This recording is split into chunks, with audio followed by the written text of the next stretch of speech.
CET ಪರೀಕ್ಷಾ ಪತ್ರಿಕೆ ಗೊಂದಲ. ಎಸ್ಎಸ್ಎಲ್ಸಿ ಫಲಿತಾಂಶದ ಎಡವಟ್ಟಾಯಿತು. ಶಿಕ್ಷಣ ಇಲಾಖೆಯಲ್ಲಿನ ಸಾಲು ಸಾಲು ಅಧ್ವಾನಗಳ ನಡುವೆ ಬಿಬಿಎಂಪಿ ಶಾಲೆಗಳ ಅತಿಥಿ ಶಿಕ್ಷಕರ ನೇಮಕಾತಿಯಲ್ಲೂ ಅವಾಂತರ ನಡೆದಿದೆ.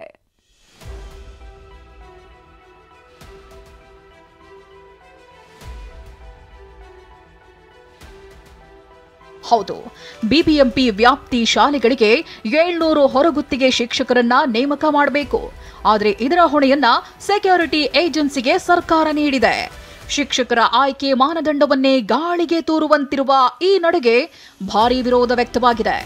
ಬಿಬಿಎಂಪಿಗೆ ಶಿಕ್ಷಣದ ಬಗ್ಗೆ ಎಷ್ಟು ಕೋಪ ಇದೆ, ಮಕ್ಕಳ ಬಗ್ಗೆ ಎಷ್ಟು ಕೋಪ ಇದೆ, ಮಕ್ಕಳ ಭವಿಷ್ಯದ ಜೊತೆ ಯಾವ ರೀತಿ ಚೆಲ್ಲಾಟ ಆಡ್ತಾ ಇದ್ದಾರೆ ಅಂತ. ಸೊ ಅದಕ್ಕೋಸ್ಕರ ಒಂದು ಶಿಕ್ಷಣ ಇಲಾಖೆಗೆ ಹ್ಯಾಂಡ್ ಓವರ್ ಮಾಡೋ ಪ್ರಕ್ರಿಯೆ ಬೇಗ ಆಗಬೇಕು.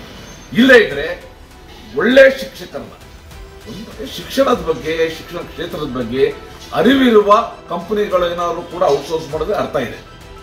ಆದರೆ ಬಿಬಿಎಂಪಿ ಆಯುಕ್ತರು ಇದನ್ನ ಸಮರ್ಥಿಸಿಕೊಂಡಿದ್ದಾರೆ. ನಾವು ಒಂದು ಟೆಂಡರ್ ಮಾಡ್ತೀವಿ, ಅದರಲ್ಲಿ ಬೇರೆ ಬೇರೆ ಏಜೆನ್ಸಿ ಕೂಡ ಭಾಗವಹಿಸಲಿಕ್ಕೆ ಅವಕಾಶ ಇತ್ತು. ಅವ್ರದ್ದು ಹೆಸರು ಮಾತ್ರ ಡಿಟೆಕ್ಟಿವ್ ಏಜೆನ್ಸಿ ಇರುವುದರಿಂದ ಅವು ಇದಕ್ಕಾಗಿ ಈ ಪ್ರಕಾರ ಟೀಕೆ ಟಿಪ್ಪಣಿ ಬರ್ತಾ ಇದೆ. ಆದರೆ ಟೀಚರ್ಸ್ ಏನಿದ್ದಾರೆ ಆ ಟೀಚರ್ಸ್ ಹಾಗೆ ಇರ್ತಾರೆ. ಸ್ಪರ್ಧಾತ್ಮಕ ಯುಗ ಇದು. ಖಾಸಗಿ ಶಾಲೆ ಮಕ್ಕಳ ಜೊತೆ ಪಾಲಿಕೆ ಶಾಲಾ ಮಕ್ಕಳು ಪೈಪೋಟಿ ನೀಡಬೇಕಿದೆ. ಇಂಥದ್ರಲ್ಲಿ ಸರ್ಕಾರ ಮತ್ತು ಪಾಲಿಕೆ ನಿರ್ಧಾರ ಹತ್ತಾರು ಪ್ರಶ್ನೆ ಹುಟ್ಟುಹಾಕಿದೆ. ಶಾಂತಮೂರ್ತಿ, ಟಿವಿ9 ಬೆಂಗಳೂರು.